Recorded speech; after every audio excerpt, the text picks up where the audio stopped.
Rejoignent en direct sur KTO et KTO Radio. C'est ensemble que nous allons suivre la messe pour la paix et la justice présidée par le pape Léon XIV à Bamenda, au cœur de cette région du Nozo, au Cameroun. Le nord-ouest et le sud-ouest meurtris par les affrontements entre les militaires et des groupes séparatistes depuis 8 ans maintenant, dans un conflit méconnu et oublié par la communauté internationale. Et c'est donc là, dans cette troisième ville du Cameroun, que le pape Léon XIV est arrivé ce matin pour une rencontre pour la paix à la cathédrale de Bamenda, et il arrive maintenant sur l'aéroport de Bamenda où va se dérouler cette messe, et c'est là que nous retrouvons Philippine de Saint-Pierre, notre envoyée spéciale. Bonjour Philippine. Bonjour Étienne, bonjour à tous. Dans ce climat tropical avec justement un peu de soleil, quelle est l'atmosphère dans cette région et autour de vous? Je disais les souffrances, les difficultés pour la population depuis 8 ans dans le cadre de cette crise anglophone terrible, et de fait il se déroule là un événement autour de cette journée qui est incroyable. Oui, et la réaction de la population, d'ailleurs très au-delà des catholiques et même très au-delà des chrétiens, c'est d'abord l'espèce d'énorme respiration que permet cette trêve de 3 jours qu'ont décrété les différentes factions à l'occasion de la visite du pape. Je pense que raisonnablement, dans le district, personne n'est à l'intérieur d'une maison aujourd'hui parce que on peut sortir sans crainte. Et que ça n'est pas l'ordinaire. Malheureusement, d'habitude, la vie ici est très contrainte par cette question de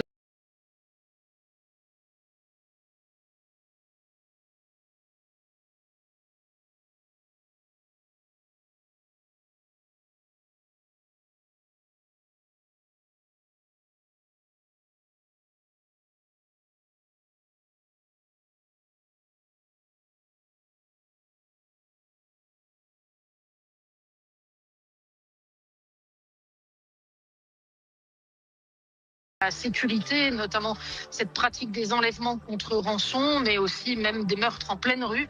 La situation sécuritaire est d'ordinaire très complexe, très douloureuse pour la population. Et donc là, le fait qu'il y ait cette trêve, tous les gens à qui on a pu parler sur le bord de la route, eh bien d'abord profitent de cela. Et puis ensuite, il y a la joie immense et la fierté qui là aussi dépasse très largement les catholiques d'accueillir le pape ici, qu'il soit venu ici de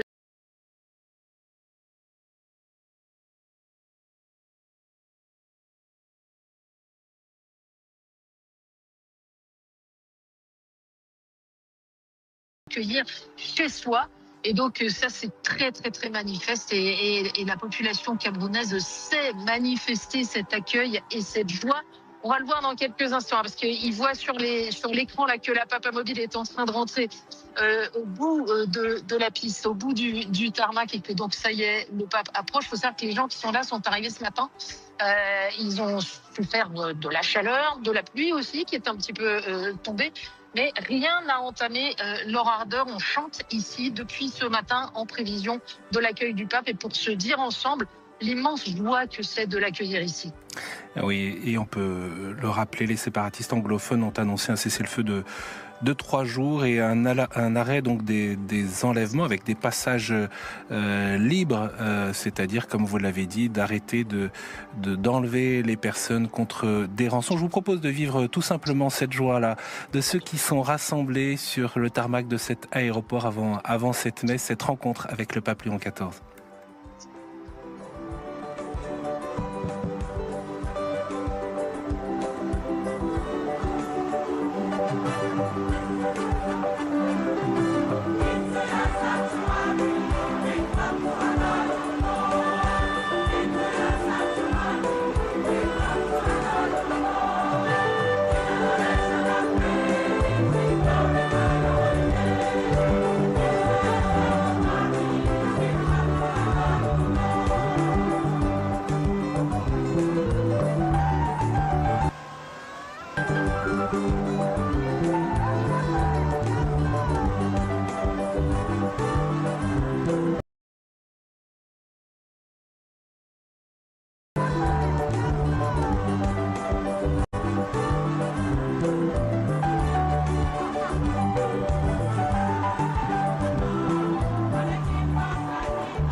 certain nombre parmi ceux qui sont là avec joie, qui brandissent ces feuillages, cet arbre de la paix, une manière d'accueillir celui qui vient en paix pour la paix, de lui souhaiter aussi la paix.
Le pape Léon XIV qui est arrivé sur ce site de l'aéroport de Bamenda, où va donc se dérouler la messe qu'il va présider en présence peut-être de 20 000 personnes. Nous aurons des éléments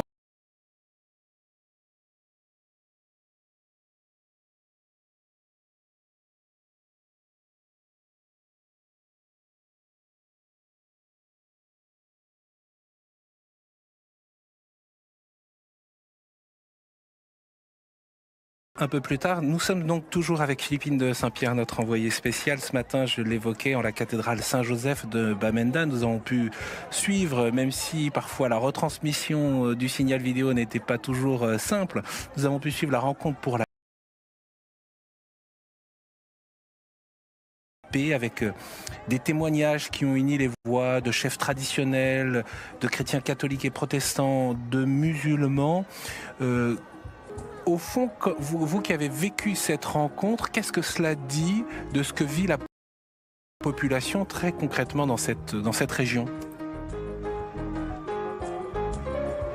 Le pape Léon XIV a souligné que les responsables religieux, mais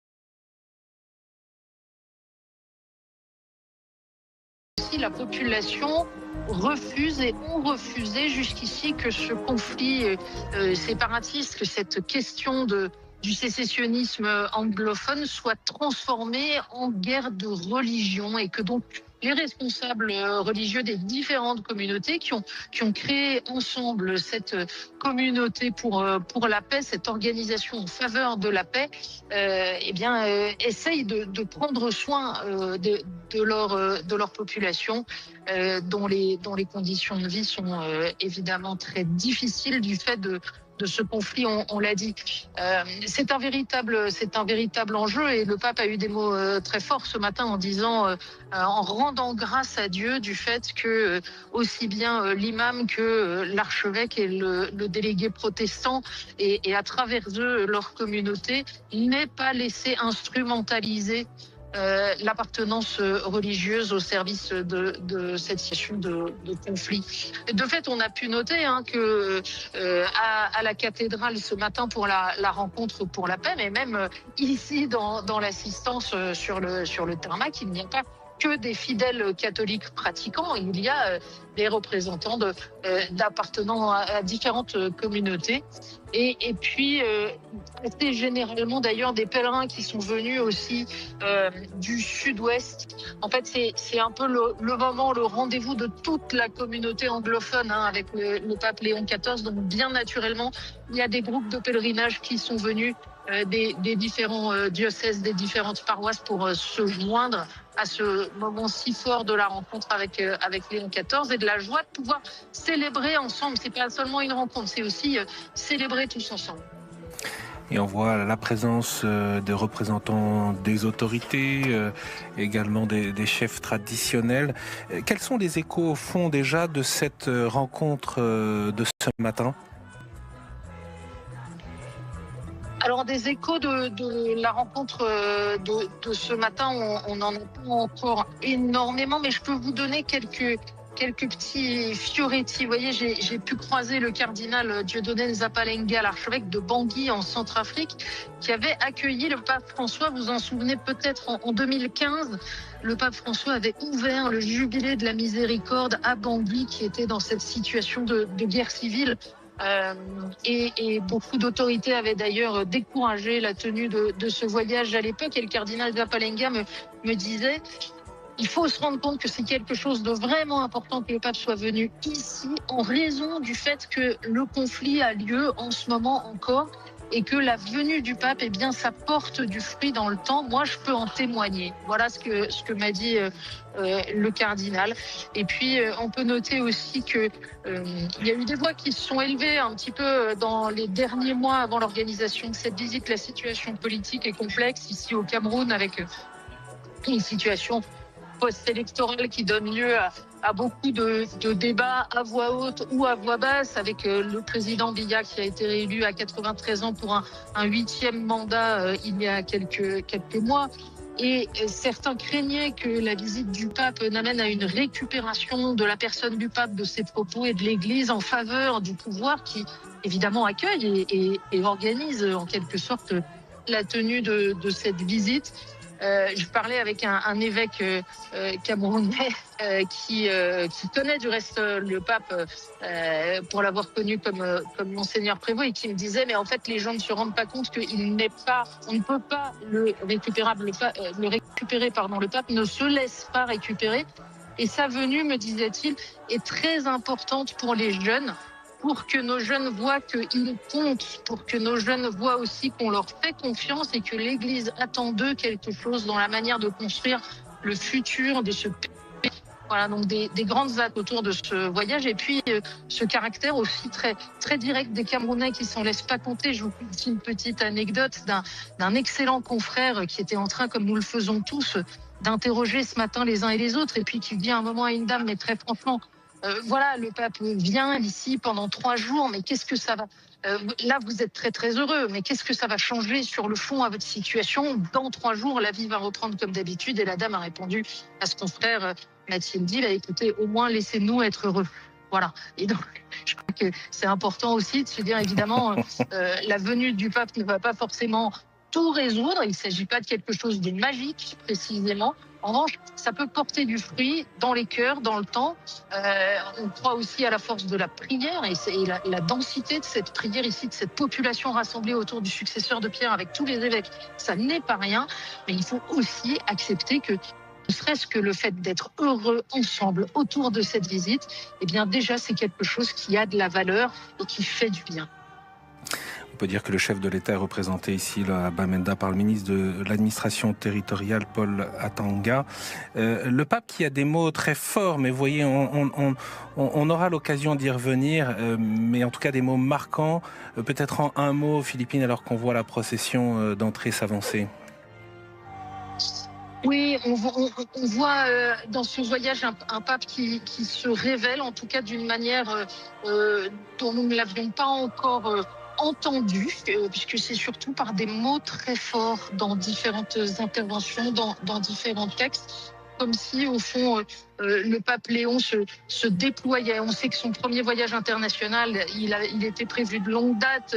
Le pape lui-même a été pape depuis quelques mois. Là, c'est vraiment le pape Léon qui dit ce qu'il veut dire avec une immense liberté. C'est vraiment très frappant. Et avec le choix d'un registre qui est celui du successeur de Pierre, celui d'une unité morale et spirituelle. Bien sûr, il y a une dimension politique extrêmement forte dans ses discours, dans ses interventions, mais c'est la politique avec un P majuscule. C'est l'autorité morale qui s'exprime pour dire où est le bien et où est le mal. Merci infiniment Philippine d'avoir été avec nous. Bien sûr, on vous retrouve ce soir pour votre flash quotidien à 21h35 sur KTO et sur ktotv.com. Bien sûr, nous entrons maintenant dans la prière. Cette messe pour la paix et la justice dans cette région anglophone meurtrie du Cameroun va être donc célébrée en anglais. Elle est présidée par le pape Léon XIV.